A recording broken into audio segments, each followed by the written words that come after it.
go ahead and get started. And Ignacio, maybe we've got a couple of new folks on today. Maybe we want to give them a quick moment to introduce themselves to the other regular BDC attendees, to Neil and Ignacio and Joe. But does that sound okay to you? I think that's a great idea. Yep. Why don't we start with that? Perfect.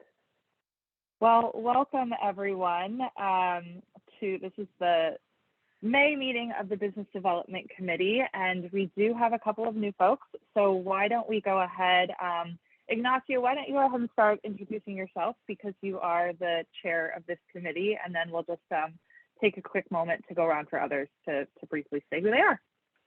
That's great. Good morning, everyone. I'm Ignacio Mironini Lima.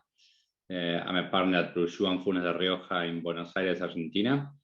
I've been a chair of this BDC from, I think, 1 year and a half. Today, I'm going to later discuss the agenda, but first I'd like to meet you all folks. Of course, they are here. We have some regulars like Neil and Joe, but I think, Maya, that this could be your first time. My second. So I've been in a while ago, so it's just my second time. Sorry for that. But it's been a while actually since my last one. Okay, and then Neha. Hi, this is also my second meeting. I was part of the meeting that was held on the 12th of April. I am part of the AZB business development team. I head the team for AZB and partners in India. Great. Okay, nice to meet you. I think we didn't have the chance to meet in the last meeting with Chamber's presentation. And I think, Roberto, this is not your first time. Am I right? Hi. No, it is. Yes, this is Roberto. It is. Yes. This is my first time. This is Roberto Mas from Tampere in Caracas, Venezuela. I am also in my car and not always with good connection, but I think I can manage. Okay. Nice to meet you, everyone. Nice to meet you. And Neil, would you like to introduce yourself? Sure. Neil Sheehy from Goodman's in Canada. Been a member of this committee for a couple of years now. Welcome to everybody. It's great to have new members. It's kind of the goal of this organization, to expand participation of groups like this to other people in the firm. So welcome. Thanks, Neil. And I don't know whether Joe has the mic or is he also in the car. But if you can listen to us and if you would like to introduce yourself, you're welcome to do it. This is Joe Delisle. I'm with Miller and Martin in Atlanta. Apologize for the background noise, but welcome to everyone for being here and good to have you participating. Great. It's great to see you all here, and we have an interesting agenda for today. We're going to first discuss the feedback we have from last session, in which we have a rep from Chambers that provided insight and tips for preparing and following up with the Chamber submission.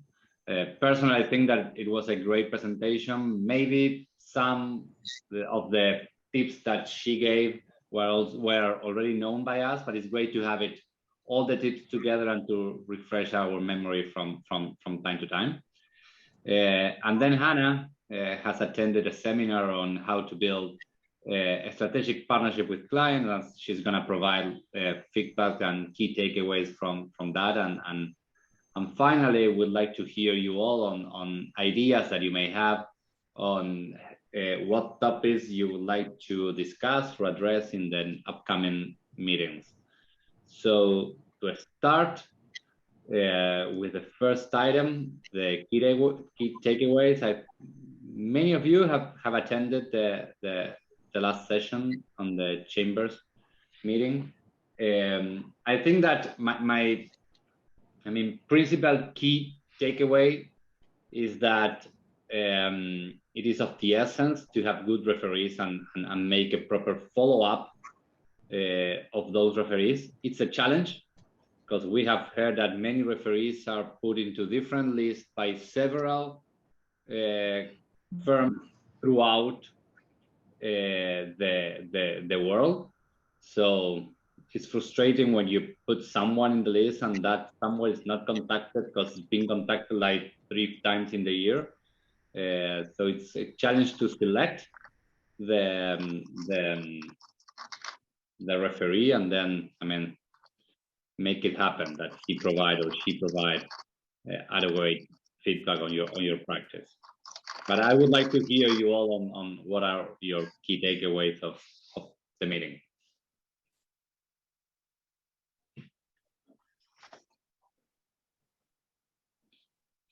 And the list Hannah prepared, I mean, was great as a summary of all the discussions that we held.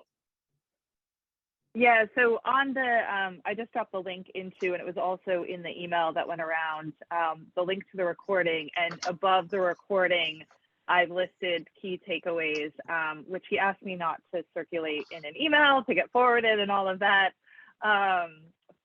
because he didn't have permission from Chambers yet to do that.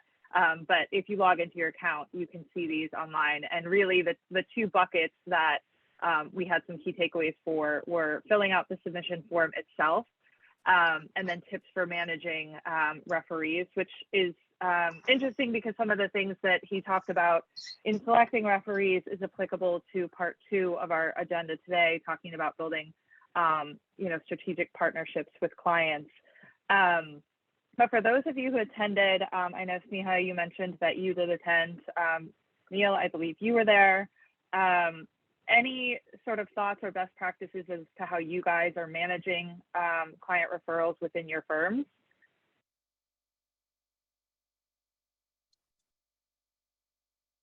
Or are we in listen-only mode today?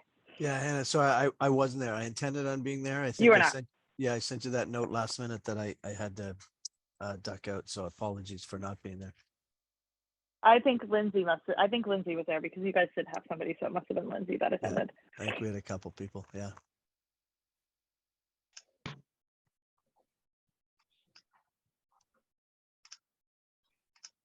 It's going to be a quick meeting today, Ignacio. Yeah, it's going to be good.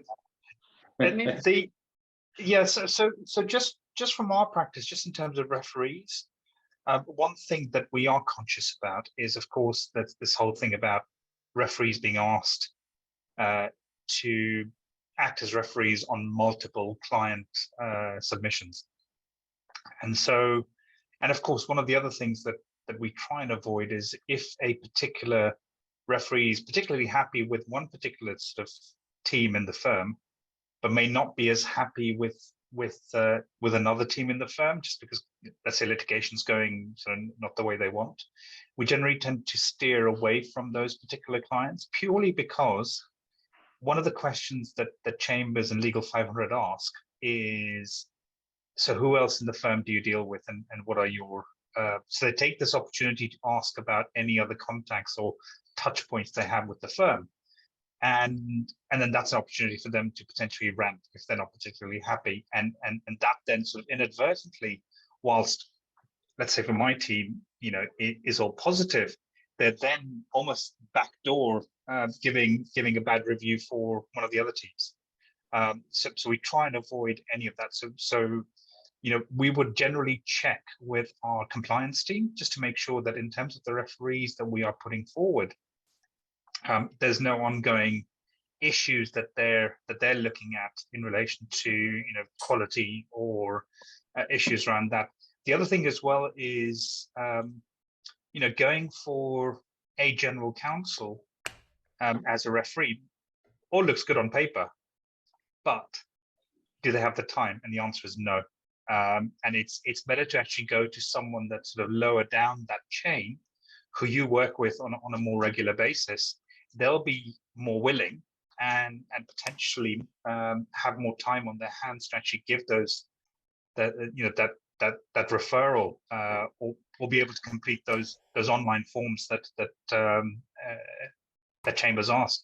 And generally, when we find out when chambers or Legal 500 have actually reached out to a particular client, a client will reach out to us, and we'll then make sure that we tell all the other clients that we've put down as referees to say, oh, by the way, they've, if you haven't been contacted, we understand that they've started reaching out. So if you haven't been contacted yet, they'll be reaching out to you shortly, just to sort of get them to expect that email to essentially drop into their inbox. And this time around, off the sort of 15 referees that we put forward, 10 of them came back and said, we've just completed it. So it's just a matter of engaging with the referees and making sure that they know what's going on. You are essentially sort of trying to make it as easy on them as possible, because ultimately it is a big ask for them, especially if they've been asked by several different clients to act as referees. That's my 2 cents Yeah, worth. I think those are great. No, those are great points, Sam, because Vian did mention that we take that feedback. So if they get somebody, one of these super clients, as they call them, and they're listed across multiple areas, they may contact them once, and then that feedback gets sort of pushed down to other areas. So I think communicating within your firm is key. And I know, just like managing referrals within firms is difficult, I'm sure managing referees for chambers is equally as challenging. There's not some sort of centralized system that most firms have to put all this information. But I think so, and the other point you make about, the general counsel doesn't have time, and he doesn't have time for the 20 other people that listed him. So it's really important to have those relationships with others on the team to make sure that you have others who can speak highly of you. And, whether it's a general counsel or somebody on his team, has minimal impact if they're, if they're knowledgeable about the working relationship with your firm. Hi, Sam. With respect to the first thing you mentioned, and I think it's a great idea not to include any referee that, may provide negative feedback with respect to one practice, though he may provide positive feedback on your practice.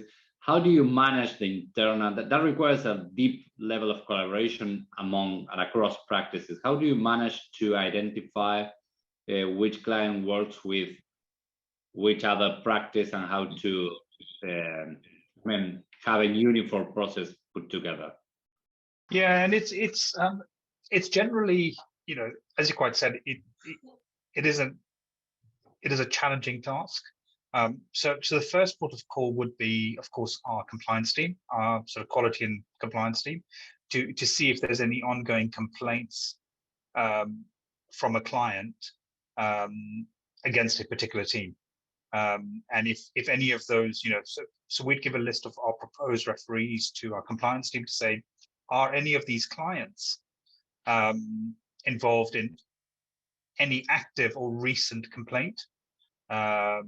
And if there are, then that individual or that name comes off the list, because we don't want it to essentially impact the other team as part of that process. The second thing that we do is, if generally we know who the relationship partners are for each client, and so we would then not necessarily send out an email, but we'd probably go and have a chat either on a Zoom call, or if they're based in this office, we'll go and see them face to face, or even just pick up the phone and say, look, we've got client X that we're putting down as a referee. Is there anything that we should be concerned about in putting them down as a referee? So there's no I suppose sure science behind it, but to the extent that we can try and mitigate that potential issue, and ensure that there is nothing but good things said about the firm, then that's the only way to do it. But yeah, it does take, and sometimes I think you almost need to sort of put as much effort into the referees and making sure that they're right. And a lot of clients will say, oh yes, absolutely, I'm more than happy to act as referee. But in the end, do they have time? I know a lot of the people that we've put down in the past just haven't had time, and they've been completely overwhelmed with the work that they have. And a couple of them had said, look, they reached out to me a couple of times. I just did not have time to actually address that. And we just got to say thank you, and then make sure that you essentially move on from them, that you don't put them back. And I think the other thing that I should have mentioned was refreshing the referee list. I know certain teams, certainly in this firm as well, they will use the same referee year in, year out, and sort of fatigue sets in, because they'll be like, oh God, not this again. So making sure that you're actually sort of changing those individuals on a regular basis, so that there isn't one particular individual who you keep on sort of referring to, unless they're happy to do it and they say, oh no, you haven't reached out to me to be your referee this year. More than happy to, in which case, yes, absolutely. But yeah, generally we would tend to. So if there is a particular client, and I'll use I don't know, Johnson & Johnson, for example. We do a lot of work for Johnson & Johnson, and what we there do is that there's probably 3 individuals within that group. So we'll have one particular individual one year, then we'll shift to the next person the next year, and then so it's almost like a cycle with them, so that you're not sort of giving that one person that sort of the sort of admin on a 3-year cycle, and we'll reach out to them every year and say, look, can we? And in fact, Johnson & Johnson knows that we sort of rotate between them. So this year I went to the main contact, which is my main contact, and I said, it's your turn again, and she said, yep, happy to do so. So it keeps it fresh. Or if you're not getting a lot of response, then yes, they may be all very good clients, but then seek to then move on from them and say, look, we just need to draw a line under this particular referee. Perhaps get another client and get them to provide fresh input.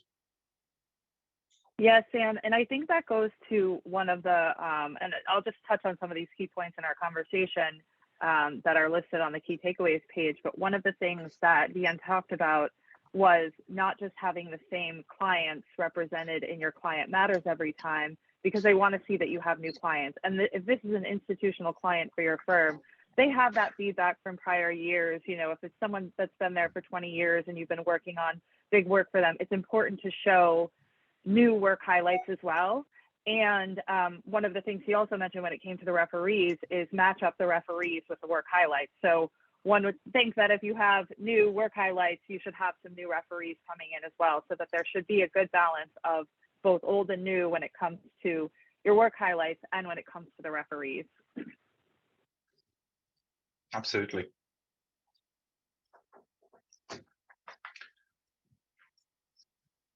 I don't remember, Vicente, if you were in the April session. I was not. You weren't, okay. And either Janos. I like your background, Janos. I don't know whether you attend. Well, it follows me everywhere. I mean, it's my alter ego. And you don't know why? I know why. I know why. There is no third. We are only 2. One of the things that stuck out to me, Ignacio, and this is something that I've been asked a number of times, and even when I was polling BDC members for questions, it came from a couple of folks, was how do we get new people ranked in our firm? How do we get new, or how do we move lawyers up in the rankings? And I think, it's been many, many years since I've been responsible for chambers outside of World Law Group within a firm, which is much more exhausting than the process that it is for World Law Group, I will tell you. But fall into the trap of keeping somebody at a tier 1, so they keep using that person over and over. And again, they have that institutional knowledge from years past. If somebody's already ranked a band 1 lawyer, sure, you can mention them in a highlight, but maybe pick another up and coming lawyer or newer partner that you're trying to get ranked to highlight them in your work write-ups and the matters that they've worked on, instead of just that person that has been listed year after year after year. Their ranks, they're known about. Of course, there's no guarantee they could have a major mess up with a client and get bad feedback, but that's how you really start to get people noticed and on the radar of chambers. It's not an overnight thing, but the more that you talk about them over the course of a few years and the work that they're doing as an up-and-coming lawyer, the better their chances are of getting ranked or moving up in a ranking. Yeah, that's right. I think that what she said on top of that, or underlying that, is that if you are a tier 1 ranked lawyer, you don't need to prove each year that you remain a lawyer by, having like 10 referees is talking about you, that you should give room to younger lawyers in your team in order to get also ranked. Because at the end of the day, that would allow the practice in itself to be tier 1. If it's a one-man show, that wouldn't work for the firm. It would work for you only. Mm-hmm. Yeah, exactly. And just to add to that, we have this year. So there's 2 of us that are sort of band 1 ranked in our sort of employment practice or employment rankings for the UAE. And what we're trying to do is almost sort of put, because they ask you for information about existing partners. So what we've done is we've put very little sort of information about ourselves, and a senior counsel and one of the other UAE partners that we're trying to sort of push up the rankings. We've put more information around them, so that there's a focus on them rather than us, because we're all, as you said, Hannah, we're both already tier 1 ranked anyway, so there's no point sort of bashing that. And of course, the client referees will sort of, hopefully, fingers crossed, sort of continue to provide that feedback. So we're not that concerned. It's more about getting the others sort of pushed up the rankings. Mm-hmm.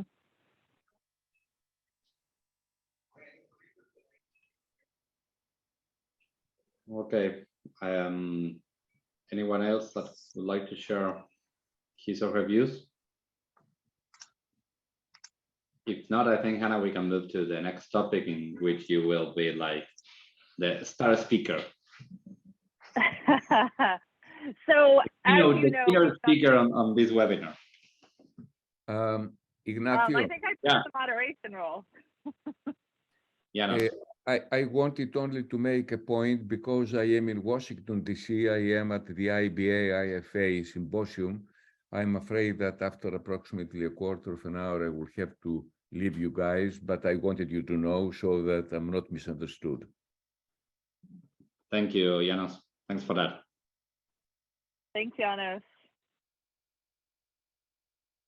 So as you know, we've done these best practices for the last few years. I think it started when Joe was our BDC chair, and we haven't done one in a moment, but I watched, this was actually on the agenda for February, but we got so consumed with chambers, we ran out of time. So I had to refresh my memory yesterday on this webinar that I watched back in January through the LMA, which is the Legal Marketing Association. They've got a lot of content on there applicable to not just the BD professionals, but also lawyers in business development and building relationships as well.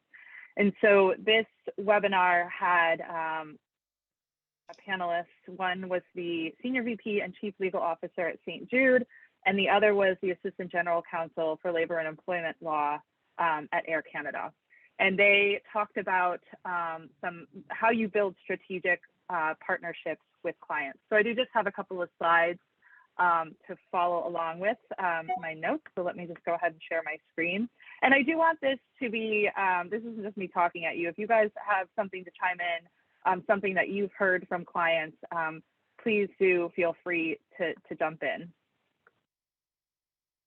Okay.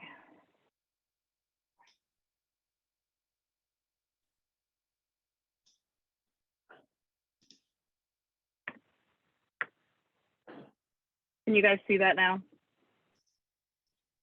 Yep. Okay. Yeah. Excellent.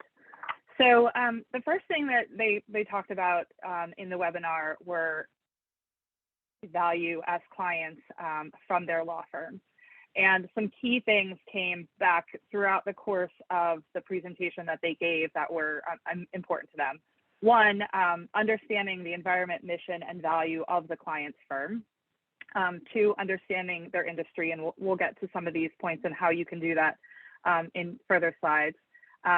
Commitment to diversity came up several times. And for those of you who are not in the US, there's a rule called the Mansfield rule and the data. And for those of you who may not be familiar, it's basically a certification that measures whether law firms have considered at least 30% women, underrepresented racial and ethnic groups, LGBTQ, and lawyers with disabilities for leadership roles, promotions, formal client pitches, and senior leadership positions. And additionally, firms should have at least 30% underrepresented lawyer representation in their current leadership roles. The ability to think ahead. So, if you see an article or you hear something coming down legislatively that's going to impact your client, thinking about how that's going to impact your client and reaching out to them to have that conversation with them. And then I had a recording and I tech savvy enough to put this into a PowerPoint, but they made the point that while there is utility in having a large generalist firm that can cover everything, a lot of those big firms really have their main business hubs in the big business centers like London, Hong Kong, etc. And there's a lot of value for having firms that can help in those smaller markets, understanding what the risks and opportunities are there and how to mitigate those risks. So why did this strike a chord with me? I'm sure you should all know, right? World Law Group, that's what we are. So hearing that clip, and I wish that I could have played it for you, but that really struck a chord with me that this is what World Law Group can really help clients do. They're looking for people in those smaller markets, and that's the value that we can bring to them. How can firms demonstrate that they understand the organization, its values, its missions, and what are the factors that really influence that? So first and foremost is your client list. They want to see that you are representing not just them, but other clients in the industry. If you say that you are, experts in the healthcare industry, or that you have a lot of work in the healthcare industry, but you don't have a client list to show that, that'll be challenging for you to really win the trust of in-house counsel in that industry. Understanding the key parts and players in the industry. This was a big one that came up time and time again throughout the conversation. Demonstrating this with thought leadership. We've talked about this in other aspects about uploading your content to our website, which we still do struggle with. So I encourage you to have your firms doing that, to have lawyers in your firm, but participating in thought leadership and being able to speak intelligently about the issues. Show that you've reflected on legislative developments, that you can identify risks and opportunities, and of course, help them mitigate them. And a lot of lawyers may think, oh, this sounds like a lot of non-billable time, but it does pay off, and clients are expecting this of their lawyers. When you show that you know the company, you know their industry, that really helps add value and trust to building that relationship with them. However, our speakers did caution that on the flip side, they don't want their lawyers to pretend to know more than they do. They're going to call you on it. Another way, which I've seen more and more out of COVID, and maybe it's just because we as an organization have focused on this, getting involved in industry conferences. So attending the conferences, networking, learning, showing that you are active and engaged in the industry. Also, that you're reading the journals, that you read other thought leadership and can share that with your clients. Another thing, and I will tell you, the guy from Air Canada was actually, he previously was at a law firm and is now in-house. And he said this is something that he has had to learn as a lawyer himself over the years, more listening and less talking.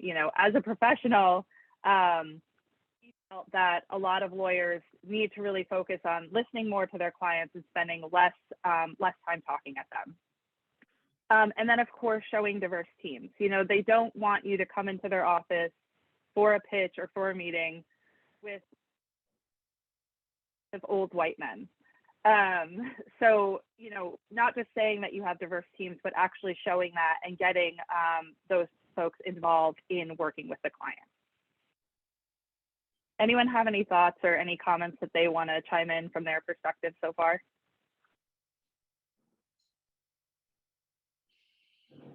Okay. And I guess that, well, just a real simple thing that I think it kind of focuses in a lot of different areas here, but I found that going to a client's plant, manufacturing facility, their location, going and seeing them and showing an interest in what they do and where they do it is also something that is appreciated. And it's shocking to me how few lawyers actually do it, actually make some time to go see their clients. But it's not, it's actually quite common that lawyers don't. And I encourage a lot of people internally here to make those efforts. It's time, of course, but it pays off. Yeah, and Neil, that's leads nicely into the next slide, how council can get to know organizations better. And that is one of the points that they made was you need to be able to connect and build relationships with others in the organization and be proactive about it and call them and say, hey, what works for you for me to come visit the firm, offer to come do CLEs for the client, doing more work for them. And this sounds obvious, we talk about cross-selling all the time, but getting circular, the more you do, the more that you know about that organization. And the way to do that is to build the relationships with others in the organization, not just the general counsel. An important point that they made in building those other relationships beyond just the general counsel is when you get the opportunity to meet others, it's not just the lawyers that you're meeting, right? So if you're working, say in HR, getting to know the HR director within the firm and not just the labor lawyer that's in their firm, and speaking to them and connecting with them on their level. And I see this a lot in thought leadership, where it might take me 20 minutes to understand what a firm has written because they're speaking lawyer speak, and I'm not a lawyer, so it takes me time, and then I've lost interest in that, right? So speaking to them, and even in your thought leadership, talking to them in a way that they understand. And then also showing that you know what's different about this client versus others in the same industry. So again, if you have that client list where you have multiple clients within the healthcare industry, knowing how one is different from another, it really shows that, one, you understand their business, but you understand the industry as a whole.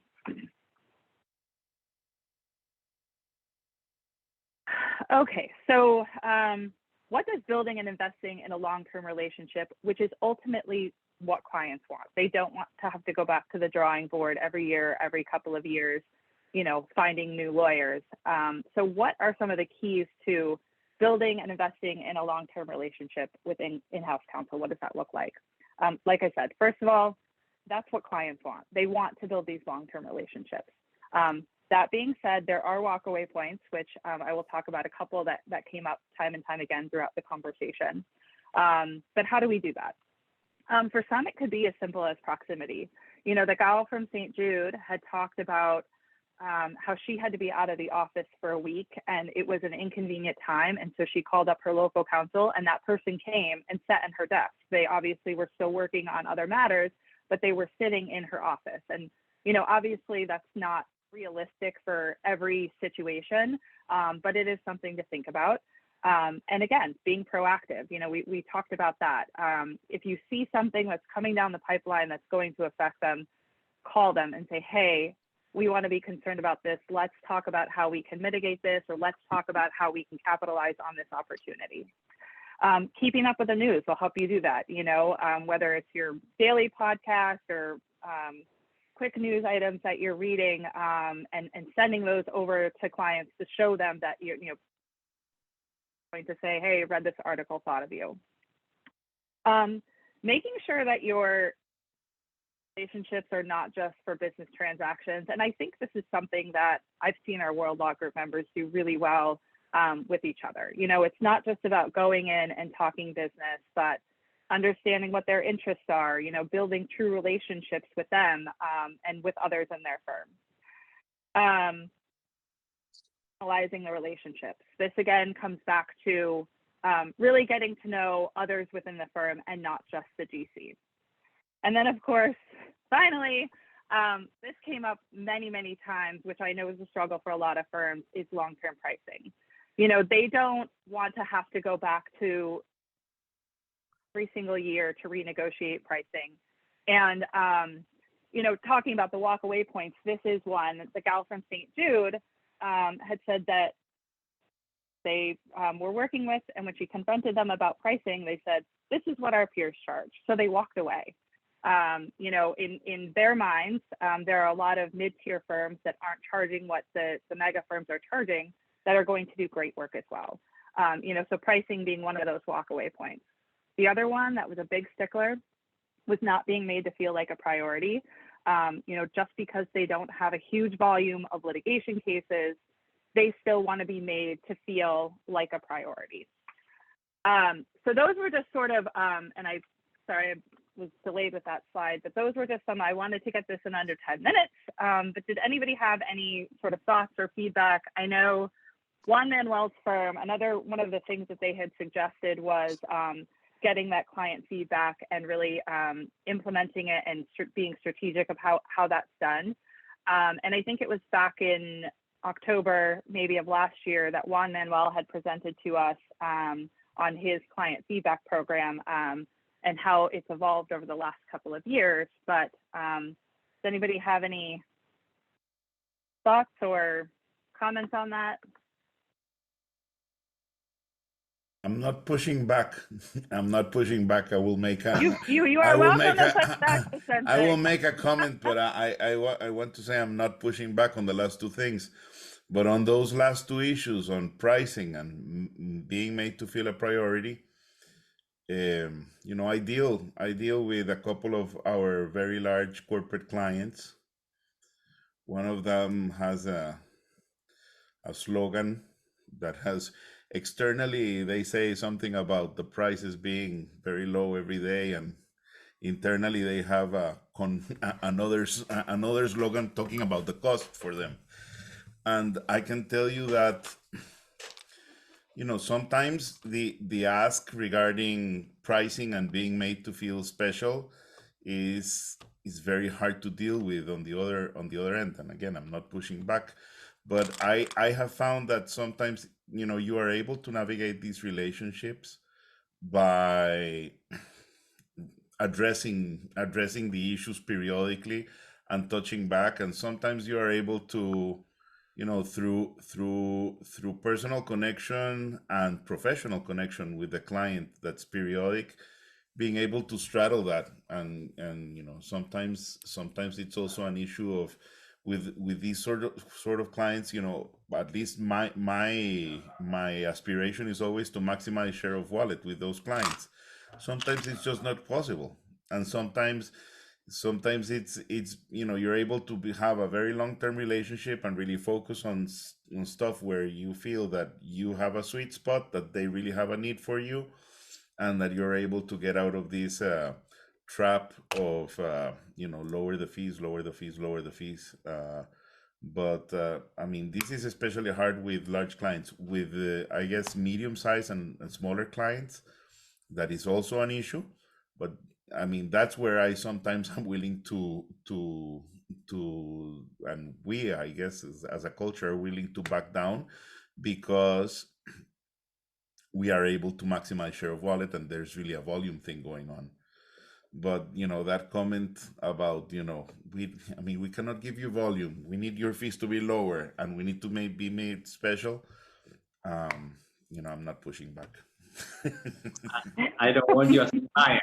I mean, if you want the fees to be lower and you would like to feel special, I mean, it's kind of difficult.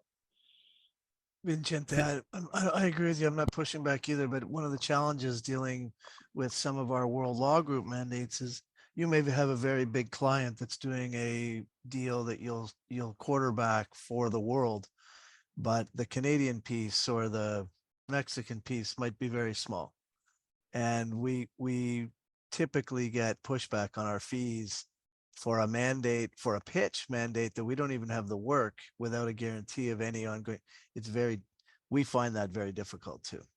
and again, when we get involved, quality and priority is not an issue. That's we don't take anything on unless we can do it to our standards, which we think are high, but that comes with a cost. Good, fast, cheap. Pick two. So that is a challenge, and sometimes, and quite frankly, especially times like this when we're quite busy and running lean, we'll take a pass on mandates. Yeah, And I think sorry, and Sam, I'll get out of your way in 1 second. And I guess there, when you take a pass, if you're able to take a pass, being able to engage with the person that you're saying, I really don't want your business, but maybe but still leave the door open. Yeah. I think that's the key. Sorry, Sam. Yeah, no, I was just going to say that it's about making that sort of hard decision, and of course justifying it to to your managing partner when he comes to you and says, why did you take a pass on this?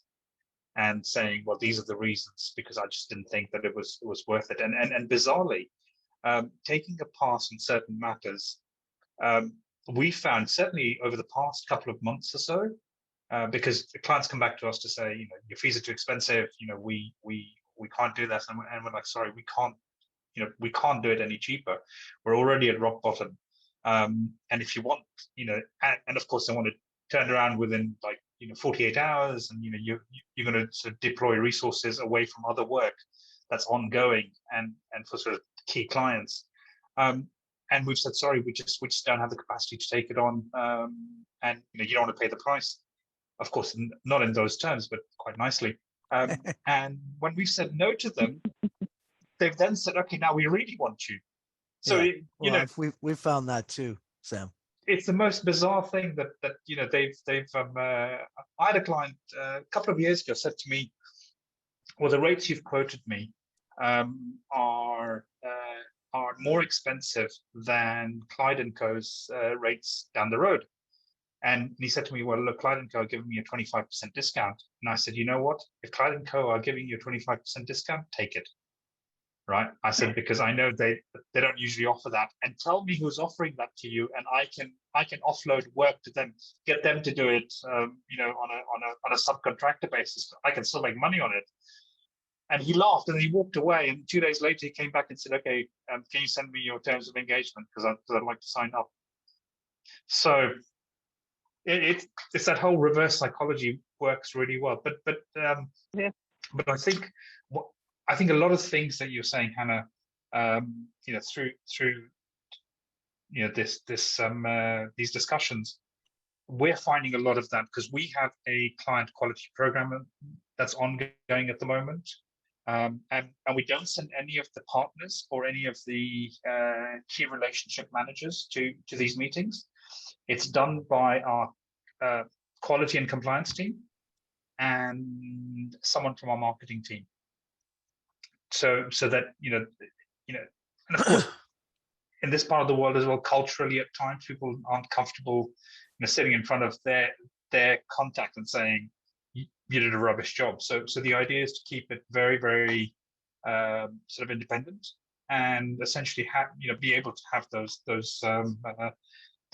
conversations, and the feedback, and I suppose the data that we're getting from that is fantastic. It's really, really good, just in terms of what clients are looking for, where we can do things better, and what clients really, really want. They quite often say, oh yeah, let's have coffee. Yeah, we only met for coffee, but really they really want lunch. When they say coffee, they want to be taken out for lunch.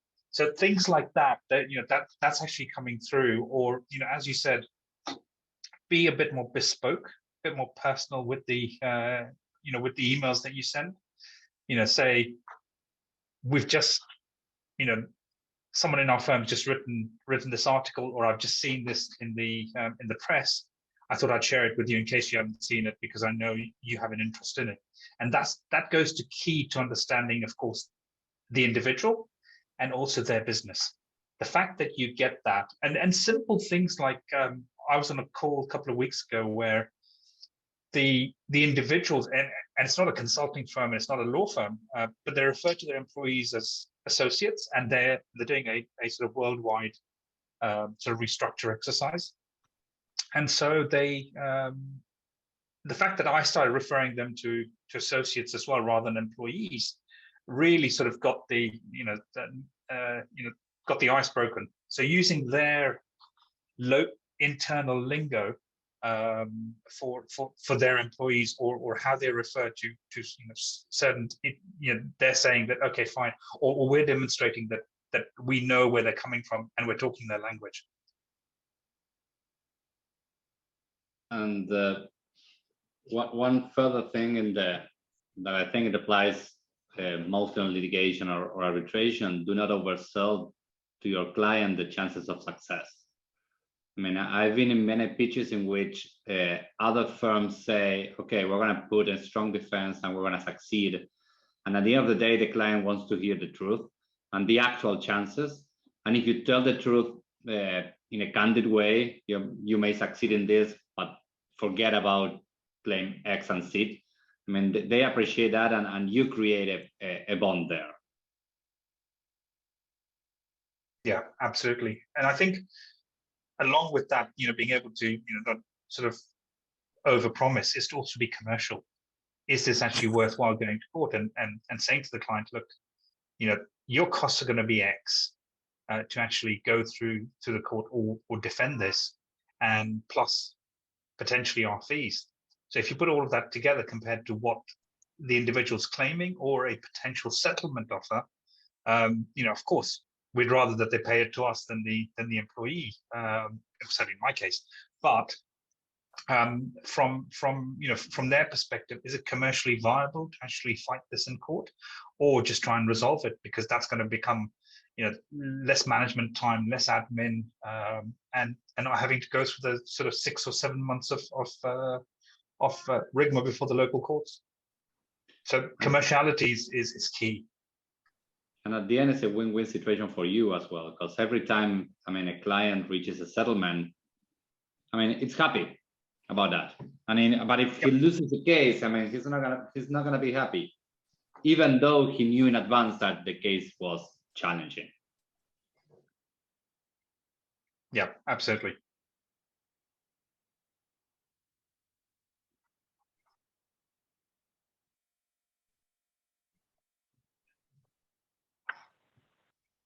Okay.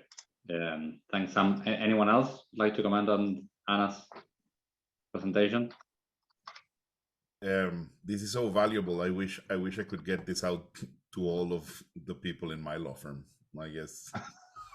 I was thinking the same, that I'm gonna prepare like an inside presentation for the associates on this, key matters, particularly because when you're young, there are a lot of mistakes that are put there that you make, like pretending to know what you don't know, and simply say, I don't know, I need to study that. Sharing that. Well, not to skip over the agenda, but we do have our June meeting, which has been moved, by the way, to June 21st from June 14th. We do have a collaborative meeting with the first 15. So this could be, and it's an hour-long meeting, so this could be an interesting topic for them if you guys on here are volunteering to participate in that. What meeting is that, Hannah? I'm sorry. And hello, everybody. Sorry for joining late, but I could hear that. Sure. It's the June 21st BDC meeting. So Beyond Borders kicks off on the 19th. And so we thought it would be nice to have a collaborative meeting with the first 15, which is young lawyers, and the BDC. So we've bumped that meeting to June 21st. Sure. Oh, no, and what I was going to say is that I'm just sorry that I joined late because I'm sure that Hannah's presentation was very interesting. I just heard the last piece and I really liked it. And is this being recorded, Hannah, as usual? Yes. Yes. Good.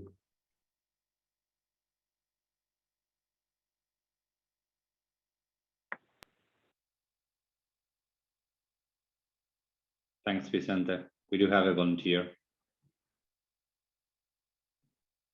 I'm 50-50. I might be traveling on June the 21st. So depending on time, I don't have confirmed dates and timings yet, but let me check and I'll reach out to you, Hannah and Ignacio, accordingly. Perfect. Thanks. And thank you, Snika.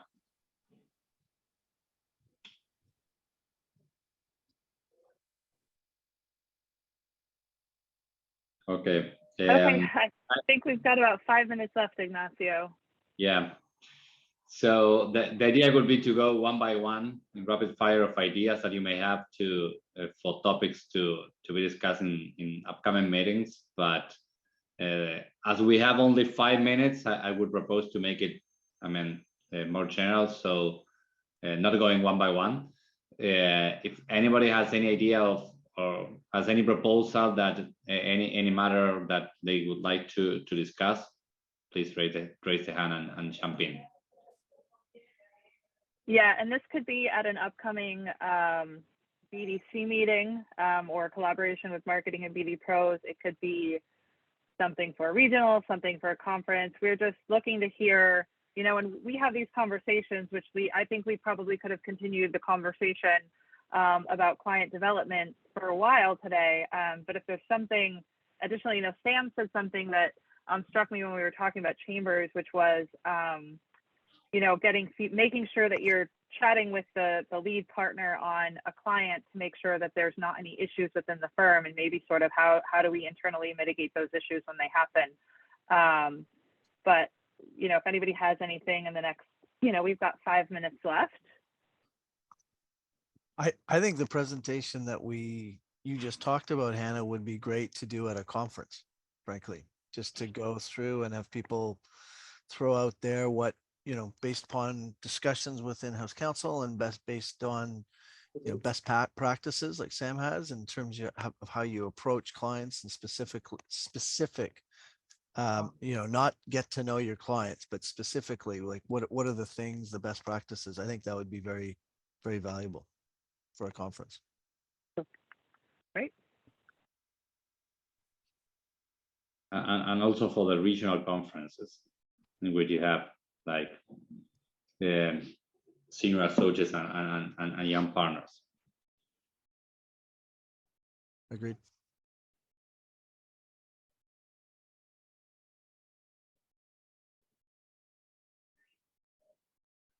I think jumping in, that one of the things that we could look at, and I'm not sure how we can organize it, is see if we can actually get some specific joint pitches to some of our clients, and if some of us could think about some of the clients that we are working with that may be interested in having pan-regional offerings. I always put forth the example of some work that we did with PPU about 8 years ago now, where Jorge Di Terlizzi took a lead and went to the regional GC in Bogota and told him, why are you going to have 35 counsel in Central America and the North Andean region when you can have 3 firms, and have me as the sounding board whenever someone is messing up, or whenever you need something special, and whenever there's a project. And that pitch, at least for our firm, has been very, very valuable. We've had a long-standing relationship with this very big corporate client that has given us consistently good work for a very long period of time.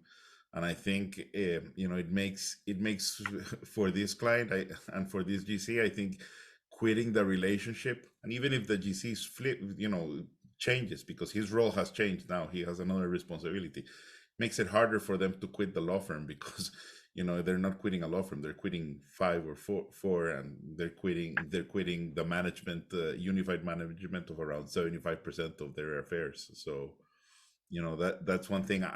I don't have a very articulate way of how of proposing at this point how we could actually do it, but it's something that I think may be worth it.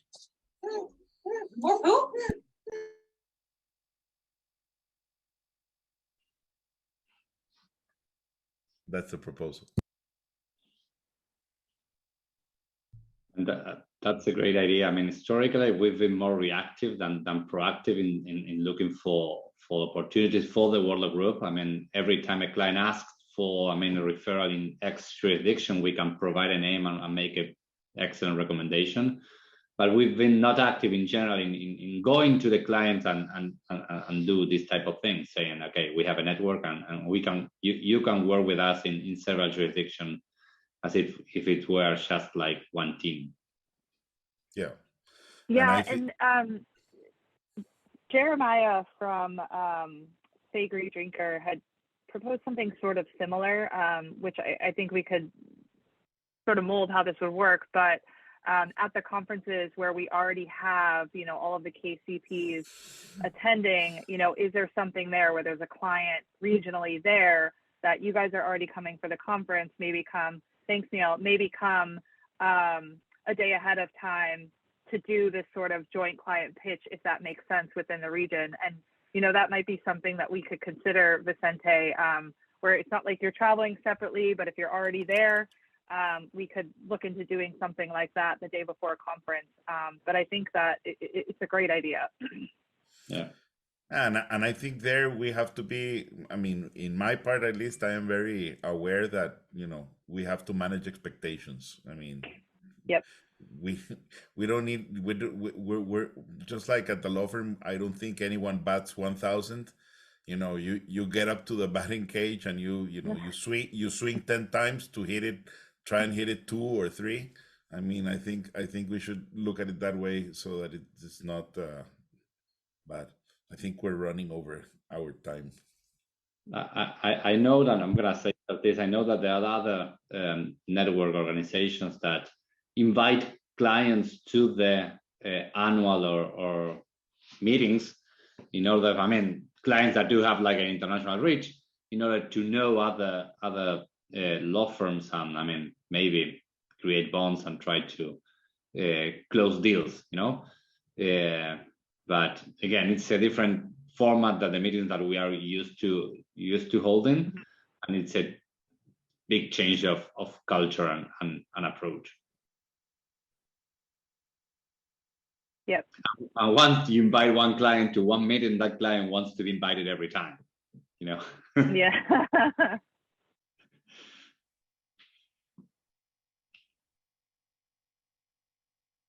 are officially time now, but thank you everyone for joining us today and for participating in the conversation. As Ignacio said, if there's something that comes to mind regarding topics, but I think we've got a couple lined up for future sessions that will be great. And then the June 21st meeting, of course, we will be with the first 15, and I will reach out to our volunteers, Vicente, Sneha, possibly Sam, to start coordinating that.